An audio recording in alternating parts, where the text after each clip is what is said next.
Thank you for joining. Today we have an exciting guest, Tamir Goodman. He's an all-star basketball player extraordinaire and a terrific coach. Thank you, Tamir, for being here. Thank you. I like to start with 67 seconds rapid fire round. So yes or no. Sunrise or sunset? Coffee or tea? If not here, where would you like to live? Biggest strength?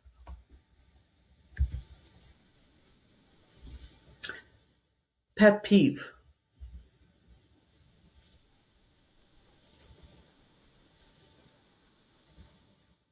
Happiest memory?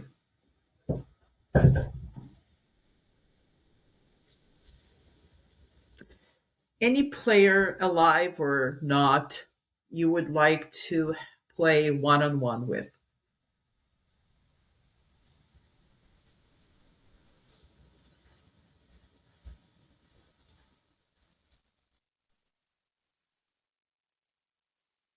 I love everyone. I play with that. I love playing basketball with anyone. Anyway, that's too hard for me to narrow one. Favorite music? That's also too for me to narrow one. I love music though. I love it. What would people be surprised to learn about you? Mm, I don't know. I have a lot of learning challenges. What would you take on a deserted island?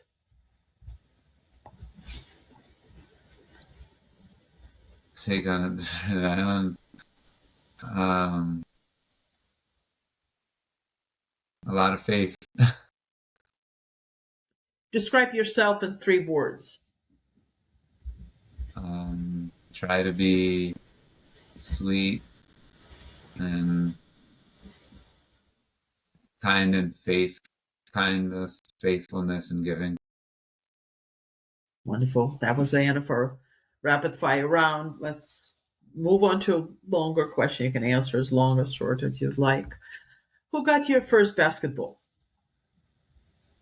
Um, Probably my parents got my first one, but my most memorable ball that I ever got was from my savta. She was a Holocaust survivor, and she was like I loved her very much. I was very close to her, and I came to visit her here in Israel. And one time I went to the park, and my ball got stuck in a tree, and it got stuck, and I came home without a ball, and I was very sad that I didn't have a ball.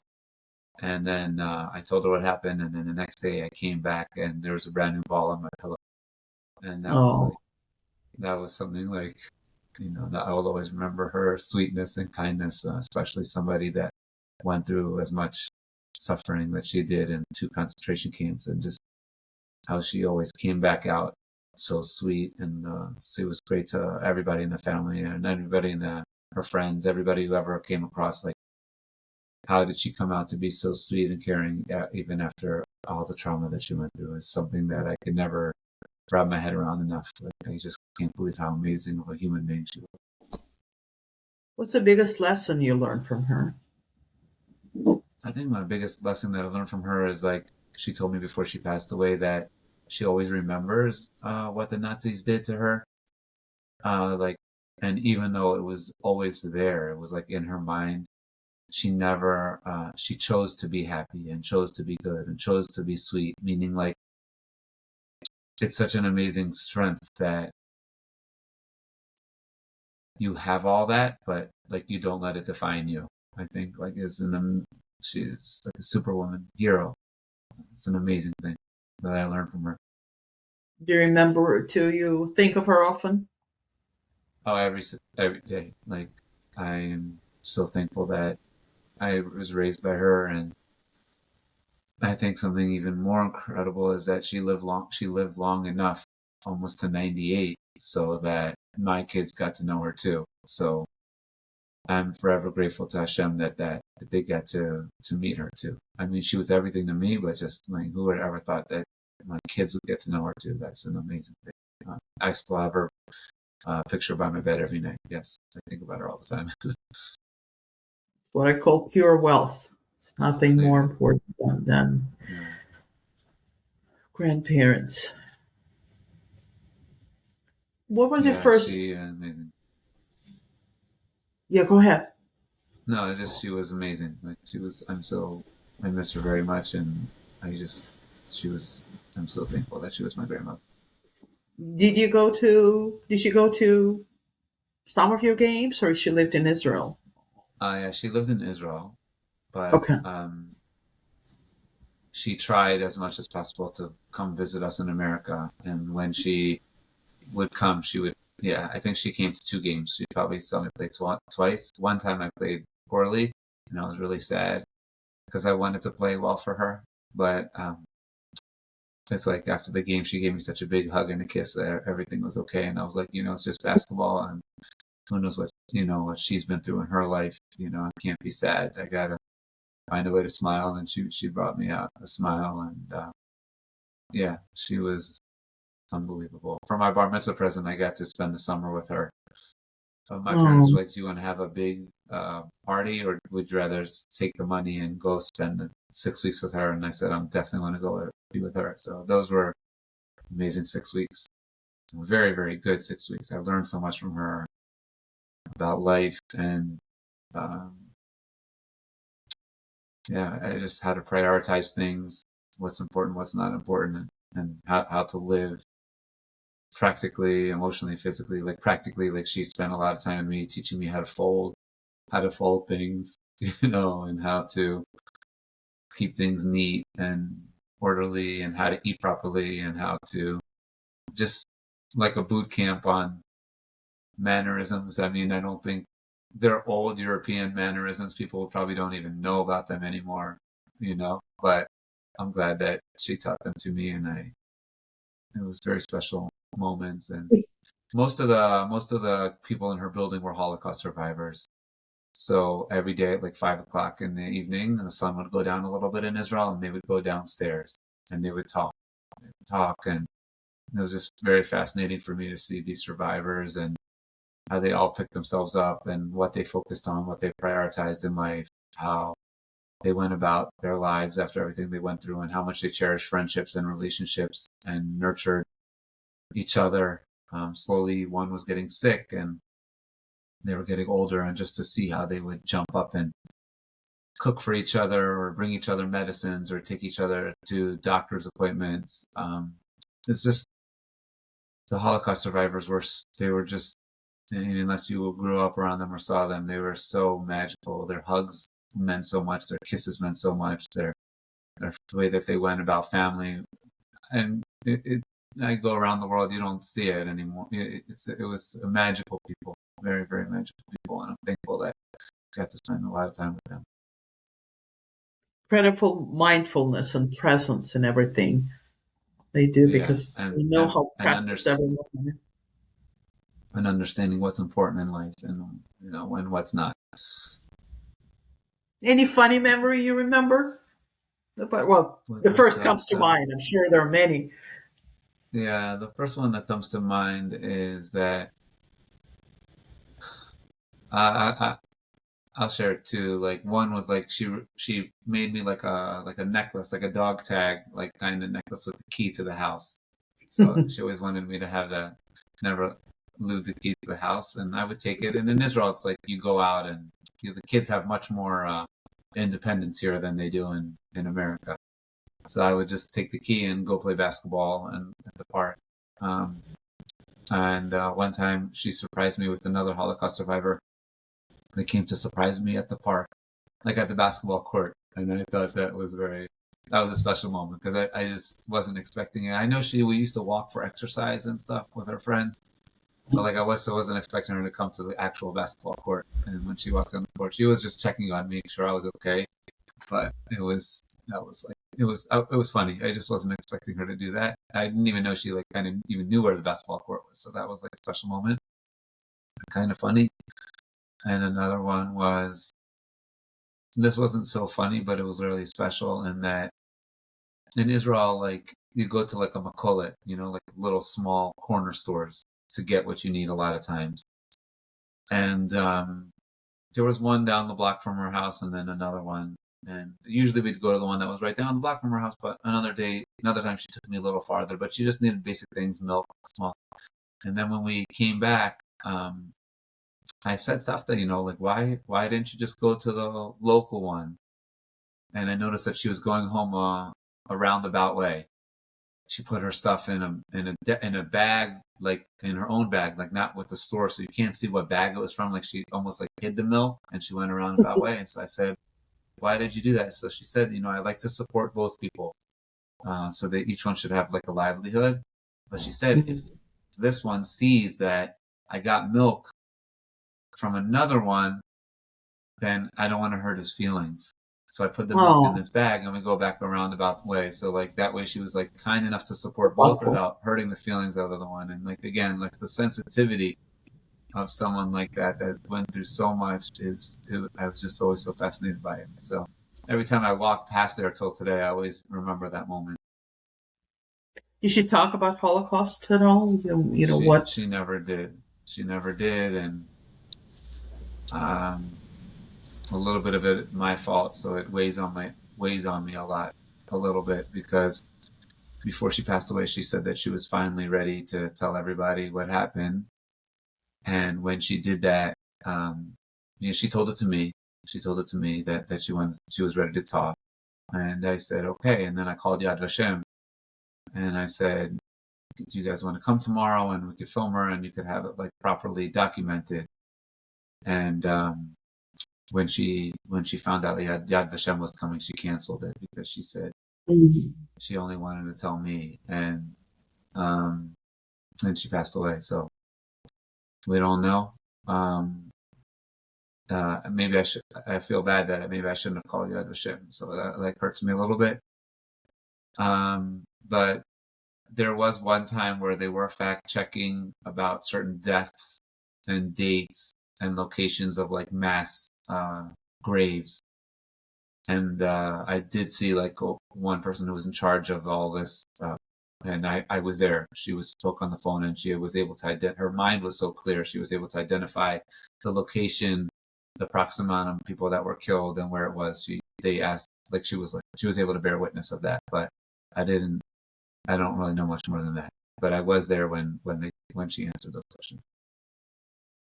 The strength that these people Yeah, have, the yeah, strength and perseverance and kindness after all the atrocities, the kindness, yeah, mind-boggling, incredible. yes, yeah, How it's hard to we want to pivot back to you and yeah. the game, the basketball. How did you feel about the first win? For me, my first one was actually just playing the game, not even winning the game, because I loved it so much. Like, and you think it's like a really big blessing at a young age to fall in love with something.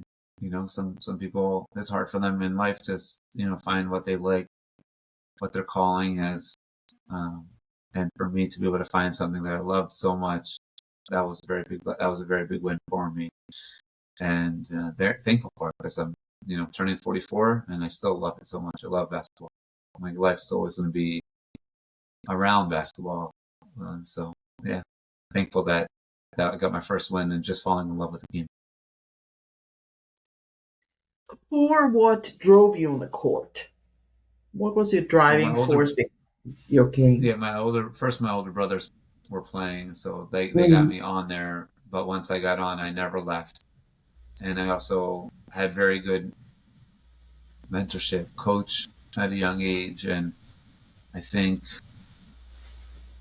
everything goes hand in hand. You see that like you work hard and you're getting better at it, and there's people around you that want to help you and that love you and support you, and um, this is a lot of love of the game, a lot of love of the game, and then like the game brings so much. The game teaches you how to win the day.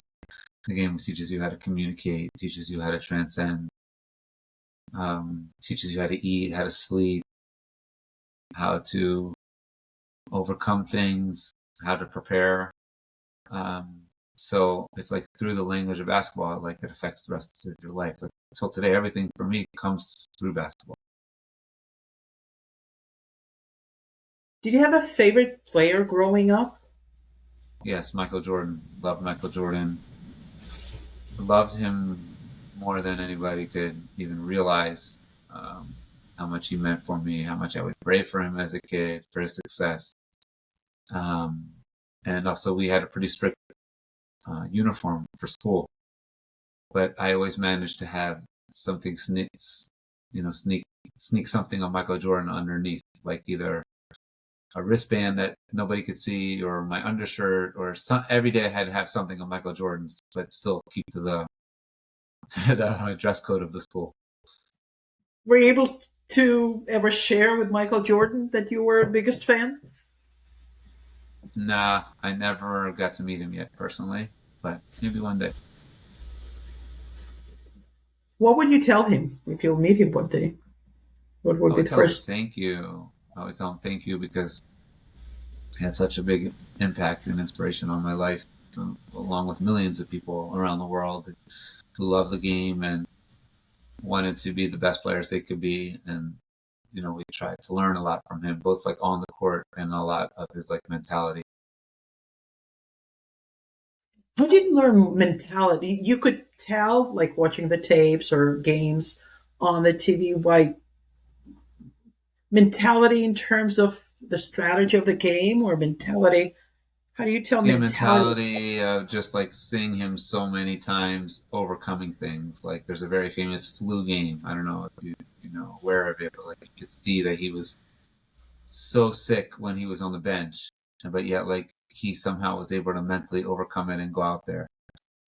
He lost his father. He was able to bounce back. Like he went through a lot of challenges, and he always found a way to bounce back. So that was like very inspirational. Like that really spoke to me a lot of like trying to beat the odds, overcoming, and then again, my family and friends and coaches that are around me in life. Like a big part of basketball is learning how to pick yourself up. I think like that's one of the greatest blessings I got from the game is like learning how to. You got to be able to miss a shot and bounce back. You got to be able to like, and then have bad things happen to you in the game, and you still got to be able to play through it and worry about the next possession. And I learned that at a very young age. And basketball teaches you that. You have to only can control what you can control. You can't control what you can't control, and just got to pick yourself up and get back out there. And I think like in life, that's like probably other than health, it's probably the number two blessing if you could have that ability because it impacts every part of your life as a husband, as a father, as a person of faith, as whatever you're involved in. Like you need that transcendence, that resilience, that grit. It's a special blessing in life to have that, and I'm glad basketball taught me that at a young age. Did you always have that innate? Was that an innate ability for you, or you learning over the years? You know, Yeah, I think I had it a little bit naturally, but it's something that I work on continuously every day in an increasing manner, and try to teach my kids also, and also the kids that I coach. Because if you have that ability, you're going to be okay in life. really strong ability, and it's a lot of work, I think, to train, be composed when the referee may be making Yeah, not a good call that you consider. exactly. At 17, you were one of the top players in the country. It's really young. Did you, and I read in this little book for kids, Live Your Dream, that your dad said, don't ever let success go to your head. Did it ever seep through your head somewhere, the success that you had, that you were talented, everybody, Sports Illustrated and so much Yeah, I attention? don't think actually like that was something that I struggled with. I think maybe the opposite. I think like because I was always trying to get better and focused on becoming better, that's kind of like what I was always focused on more. Like, I got to get back in the gym, and I knew exactly what I needed to work on. And thankfully, I had the right people around me to help me um, emotionally, physically, spiritually, to try to always think about like moving forward instead of like thinking the other way. Yeah, yeah. I think like I always had that attitude of like trying to get better and improve. Who were the people in your life, was it family or coach, who said, keep your head down? You're doing great, but, can be better. Who um, kept you I humble? think my So, father, people who were very close to me were my family, my father, blessed memory, my mother. I think that she's still alive. My Savta, my grandmother, my coach, the rabbis. I also like went to Lubavitcher Rebbe. I don't know if you ever heard of him. yes, of Yeah, so course. like as a kid, that was like very special to see him. Um, and my teammates, a lot of teammates and coaches in the basketball world. Most of my friendships came from basketball. Can I ask you what was the audience with Lubavitcher Rabbi like? Well, I knew that my father really loved him. My father really respected him. And one time he was making like a really big parade on Lag BaOmer parade. And my father woke us up early and he said like about Trevi is in New York and it's going to be a big parade today and I think we should go. So we went there. I have a picture of it too.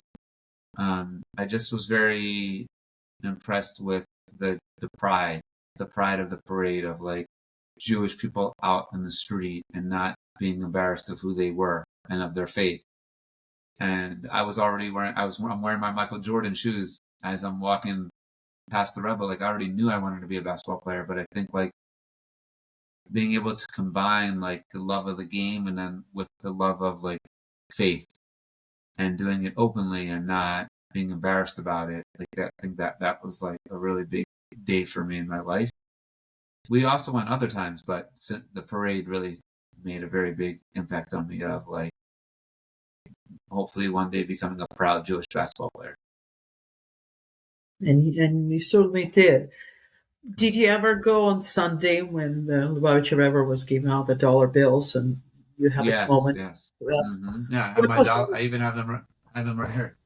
I always have them like really close to me. wow, To me.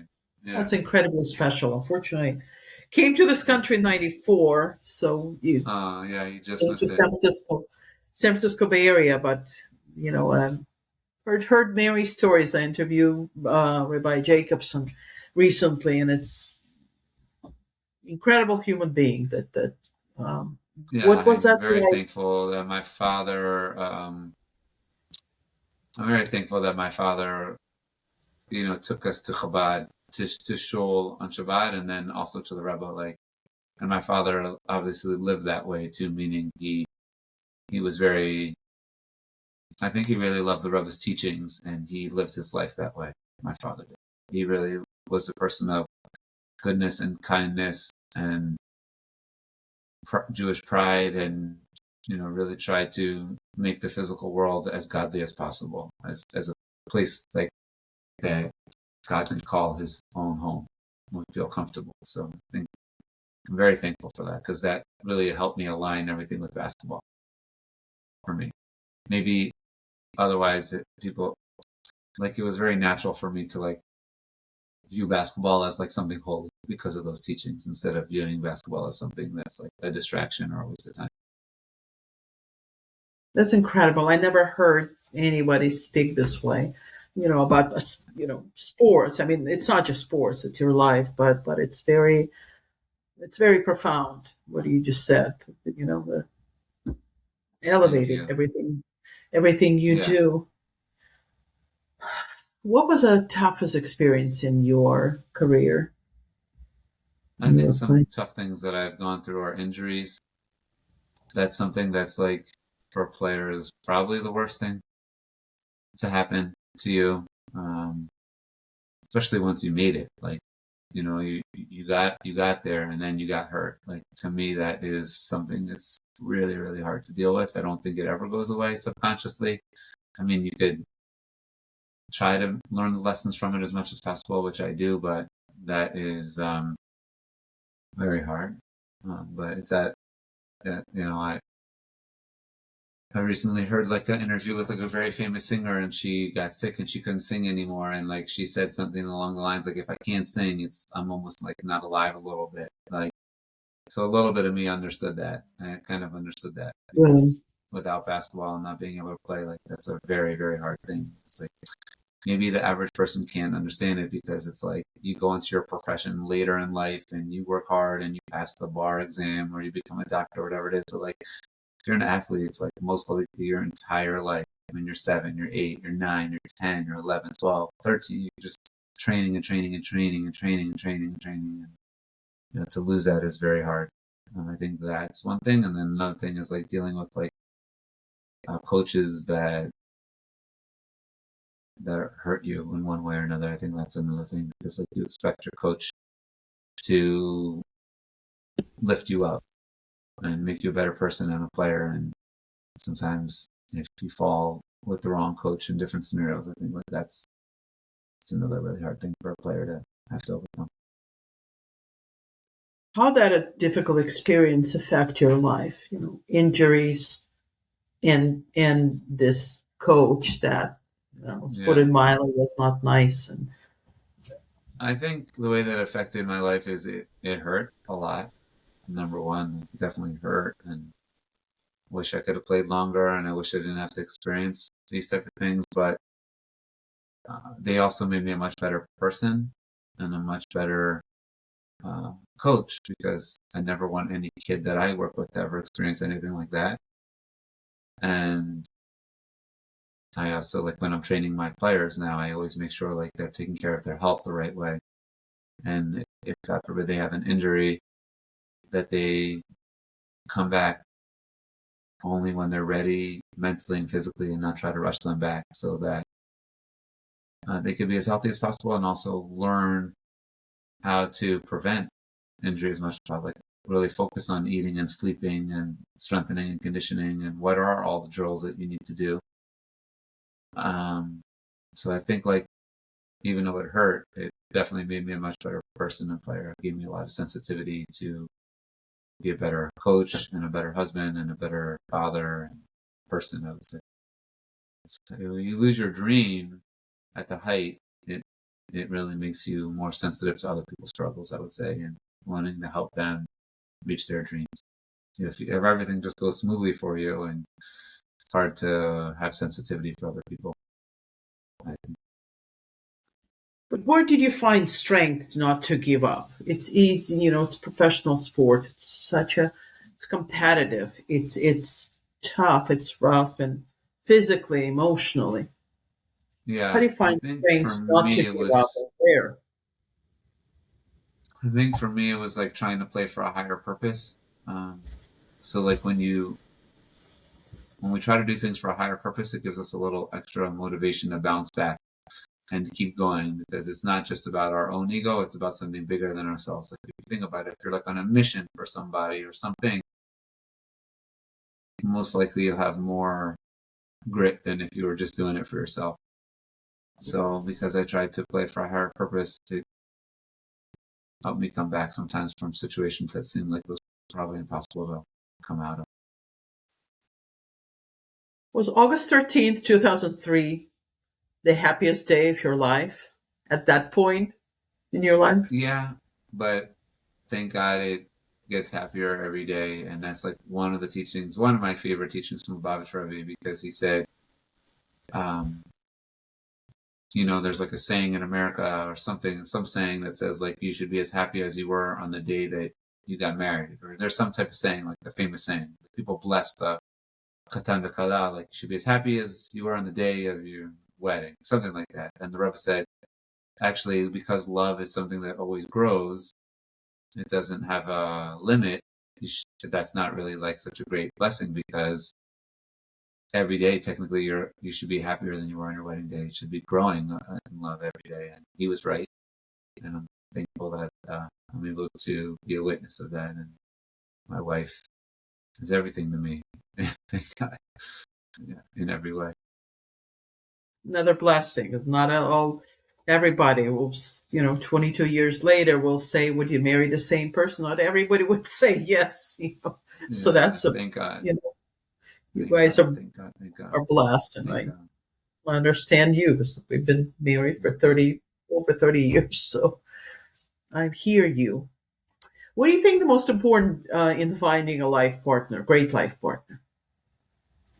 Uh, well, first of all, my Savta used to say, like, a little bit of Yiddish. She always just say, you need a bissel of mazel. You need a little bit of, like, Well, you need a blessing. First of all, first and foremost, like, you need a big blessing. God needs to bless you, that you find the right person. Like, it's a big blessing.